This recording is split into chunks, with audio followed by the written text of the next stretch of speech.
Hello everyone and welcome back to Bitwig Studio and Music Production. This is lesson 3.20 and this marks our exploration into individual audio effects. And really our videos are going to follow a pretty similar progression for the next, couple of weeks while I'm making these. And what we're going to do is we'll have a video much like this one where we'll open up one of our audio effects and kind of go through exactly how it's working. And I might give you some strategies on how to reverse engineer the plugin or the effect based on how it comes in inside of Bitwig.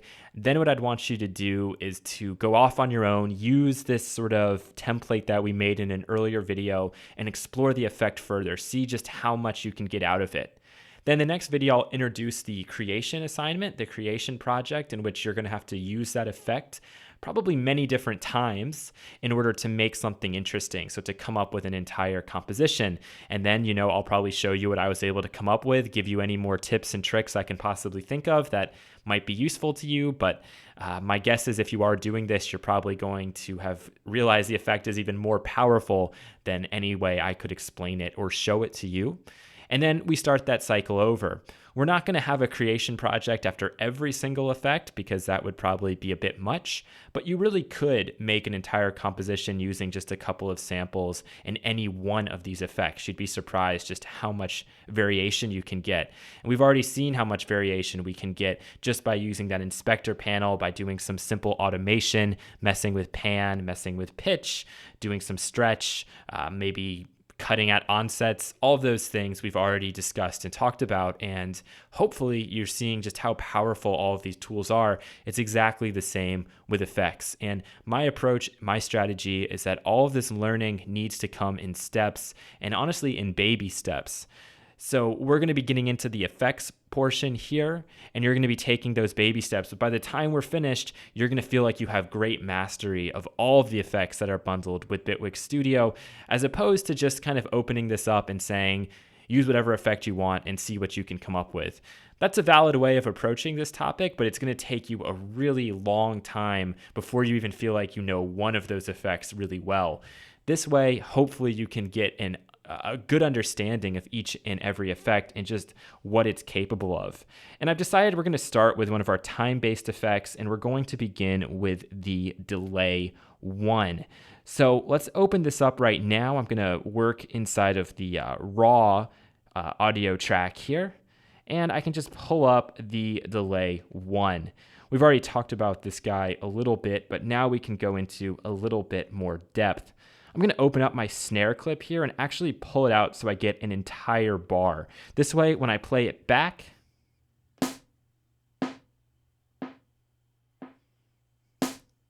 I get a little more time to hear exactly what's going on with with the delays that are actually happening. And just from playing this back with the default setting, you can hear that what this effect is doing is taking our signal and then duplicating it at later stages of time. And right now, if we turn the metronome on, we're going to hear that it's corresponding with quarter notes. I can double that if I want. So now we'd be working with eighth notes. And remember, for each one of these time divisions, you just have to put that over 16. So this would be 1 over 16, which would be the quickest, all the way up to 16 over 16, or an entire bar. So if we were to play this back, we're not even going to hear the duplication unless I stretch this out even a little bit further. So we can listen to that. And boom. All right. Pretty easy, pretty straightforward, assuming you know what's going on there.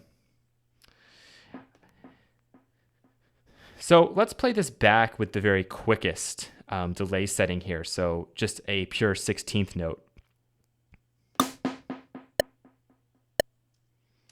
And we heard there we got more than just one playback at a time. And so what I like to do when working with any of these effects is I try to strip it back to something that I really understand.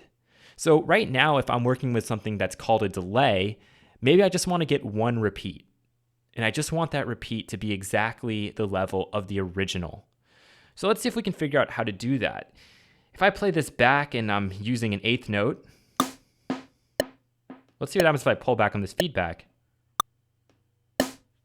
And let's go and switch this back to 1 bar.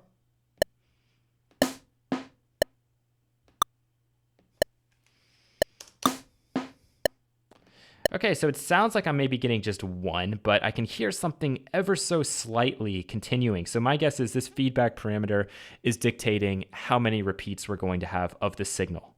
So I'm just going to turn that down to 0 and see what we get now. Okay, that sounds like just 1 straight repeat. Cool, maybe we can do like a half note. So that would be 8/16.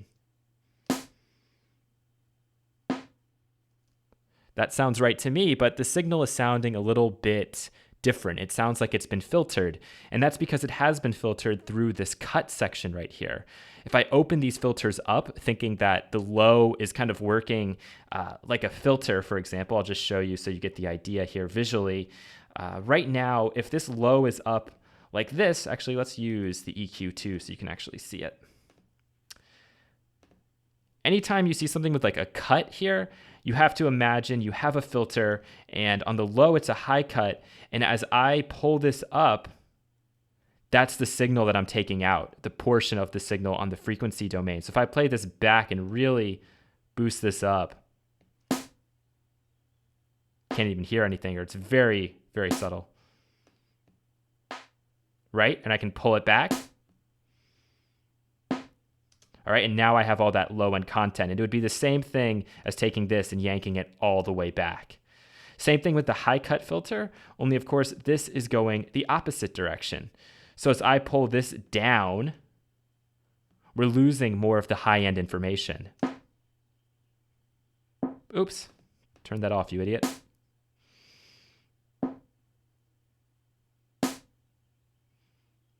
And same thing then as I open this up, it's the same thing as taking this parameter and just opening it all the way up. And we actually will have a frequency number that will correspond. So right there we see 20K, and right here we see 19.4 hertz. Okay, so the next parameter we're gonna look at is this mix parameter here. And the mix parameter is pretty simple. When you're working with the effect directly on the track, you're going to want to stay at 50% and below for the most part. The reasoning is if I bring this up above 50%, we're going to hear the original signal much lower. And so it's giving emphasis to the delayed signal. And this will work a little bit better if we just pick something that's a little closer so we can hear it quicker. If I keep pulling this up, until eventually we don't even hear the first signal at all, and all we hear is the delay. All right, pretty straightforward. And we will, at certain times, want this up to 100%, especially if we're working using a send and return type system, where one channel specifically, the channel that would be off here, like a effects channel, we'd want that to be at 100% because we don't want any of the original signal. We just want to mix in a certain portion of the delay. But for right now, don't worry about it and just keep this effect under 50%. So if I go to 25%, for example, I should be able to hear this signal coming through, but at 50% of the volume of the original. And obviously, it just makes more sense to listen to this than to explain it. You can even see with the meters. And now, as you increase the feedback, we're going to start getting more and more repetitions, and they're going to fade off pretty much linearly. So the volume is going to just kind of go down at a nice steady rate. And I can turn the feedback way up and we can hear that.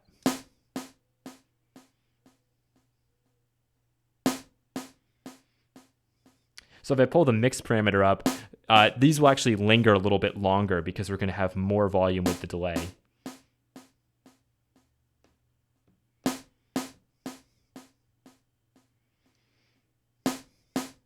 And so you can obviously hear that there. Last parameter that I haven't touched on yet is this little offset parameter. So this is kind of like adding a groove or a swing within the delay. So instead of just hitting right on the tick, let's turn the feedback down to nothing, and we'll just pull this down to like, I don't know, whatever. So instead of it hitting right on the tick, we can actually slightly offset that.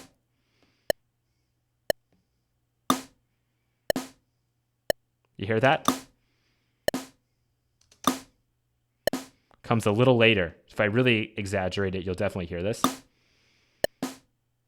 Or I can obviously pull it a little bit back. Or way back. All right, so that can be kind of handy. This is a parameter you might consider slightly automating over time, so you can put things on and off the beat and really kind of give the listener like a, whoa, what is going on? You can kind of put them at an unease when things are going to one side or the other of the beat. It's a pretty cool trick to use and something I really don't see people explaining very often. So that is the offset control right there. So far, we've been working with just the actual beat divisions of the 16th note, but we can put it into like a free mode, if you will. And by default, it's at 1 second. And of course, we're still like working on at 60 BPM. So this is going to be quite a logical time to use. See, it's right on the 16th note. But we can change this around and get it off. It's kind of like what we did with the offset there. Or we can make it really fast as well.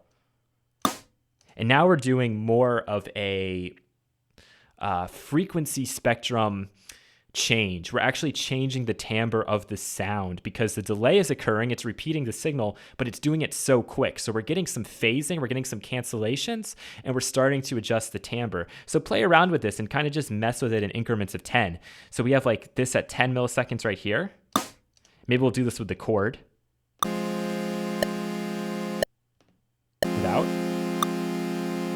With.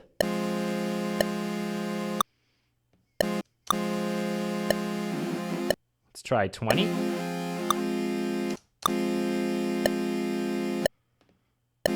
Maybe add a little bit of feedback, see what that does.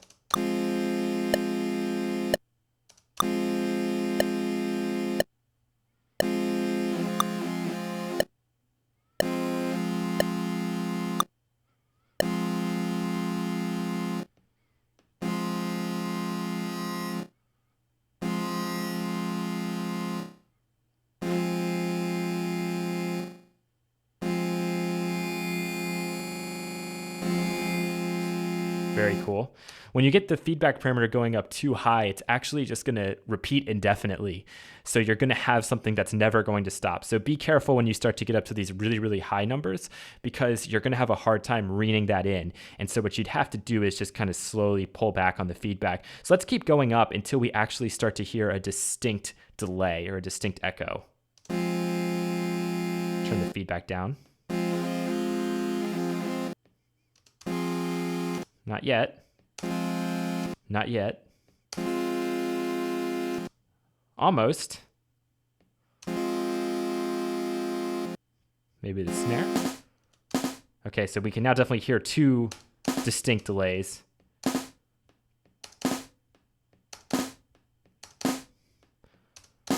So for each signal, it is going to be a little bit different. Obviously, something that's very quick and percussive like this, that lasts for such a short amount of time, that's under like 20 milliseconds in general, it's not going to have quite the same sort of timbral effect as what you're going to get on something that sustains for a bit longer. And you can obviously mess around with this on any of the samples that you've brought in here as your test. So one question people might have is, well, how can I set this time and set it to work with my BPM? So if we weren't working at 60, it would be a little bit more tricky to know exactly what numbers we want. So let's say we want like a dotted half note, or we want something that's going to make sense for like a triplety type feel. There is an easy way to do that, and it's just a simple formula, but I'm going to show you guys an even simpler approach, which is to go on to Firefox here. And all I searched for was like BPM delay calculator, and there are tons of them out there. And here's just a very easy one you can use.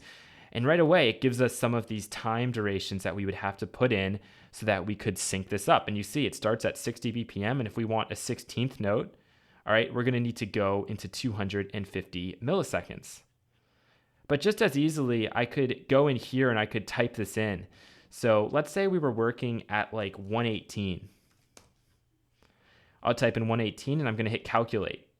And now it's giving us the note duration in milliseconds, or what we need to put into the delay in milliseconds to equate to that note for your tempo, in this case 118. So if we were working at 118 and we wanted a 16th note, just a straight 16th note, not dotted, not triplets, we would need to type in 127.119, which I could then go in here and do. I could command click here, 127. Was it 127.9? What was it? 127.119. 127.119. Command click.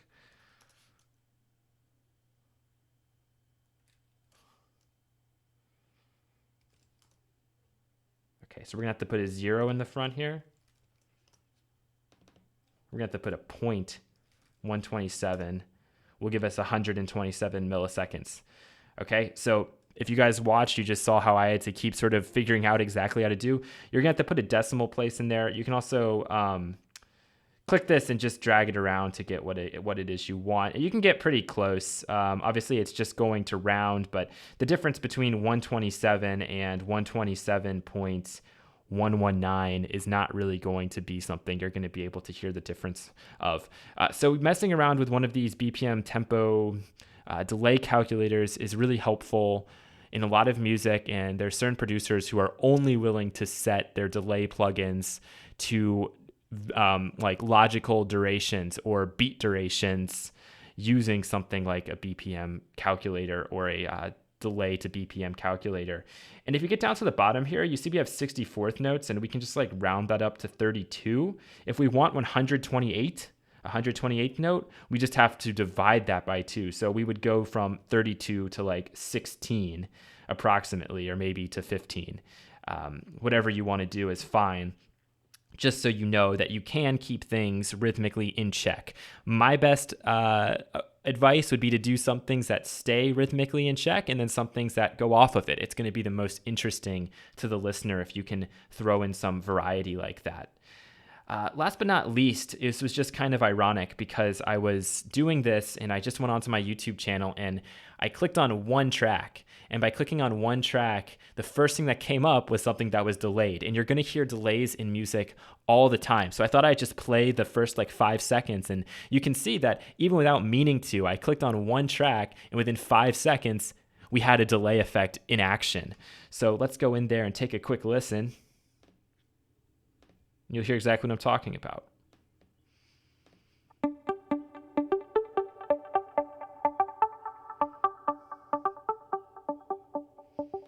So you can hear that little dun dun dun dun dun dun dun, and you hear the delay that's taking place there. All right, that is a delay effect at work. That delay seems to be doing more of a ping-pongy feel where it's bouncing from the left side to the right side or some duration in between. We have an effect that does that, which is the Delay-2, but you can just as easily use 2 copies of a track and just have one on the left, one on the right, one going down the center. All right, and you can do something like that. So your one down the center, you're not going to have any delay on. Then you'd have a second version, which you'd pan to the left and put some delay. Another version you could put to the right and put on a certain amount of delay. Never feel like you aren't allowed to come up with workarounds on the fly. So often people, when they get stuck and they're trying to, come up with a certain effect, they just search online for a plugin that does it for them. The truth is, with all of the effects we have access to, once we start getting into some combinations and things, we can really make any kind of effect that we want, and we're not going to need additional plugins to help us out. If we just use our knowledge, use what we know about sound, we can come up with a lot of different effects, and even some very unique effects that no other plugin out there is going to be able to emulate. So just one last thing I want to show you with delay, and this is fairly common. I'm going to, first of all, check my preferences because I'm going to record in some audio real quick. Input device, let's use built-in. Okay, that all looks good. I'm going to head over to the arrange page, create a new audio track. Let's open up our inputs and outputs, and I'm going to use my mono input here. Just make sure monitor is off. Set that up to record. Test. Wonderful. I'm just going to record something in real quick. Mute that as well. This is a recording. Again, this is a recording to test out our delay. So when we get into actually doing the creation project, one thing that's going to come in very handy is just simply automating the on-off of the device itself. And this is commonly referred to as like a delay throw. And you've heard this all the time in songs. So maybe you've heard a verse and they just grab like one word and that word is delayed. So I'm going to show you how to do that really quick. If I go to my track here, I can add on our Delay-1. And if we just play this back now, for starters, we're not even really going to want to work with setting this on the grid or on the beat, but I will just for the sake of it. Let's just take a quick listen here. This is a recording. Again, this is a recording to test out. This is a recording. Again, this is a recording to test out our delay. So maybe what I actually want is just the word delay. So I'm going to set that up and show you guys how to do this. I'm going to open it up and I'm just going to click the on-off parameter so that we get device on-off. I'm going to just set it to off for right now. And let's see where the word delay is occurring. Delay. Right about here. So I'll double click. I'm going to turn it on right there. So now instead of having it delaying the entire time, I'm only going to delay one little segment of this. This is a recording. Again, this is a recording to test out our delay. I guess I got too much there. This is a recording. Again, this is a recording to test out our delay. So I just have to find the right portion here. Let's try it again, see if I got it. It will take a little bit of finesse. Recording. Again, this is a recording to test out our delay.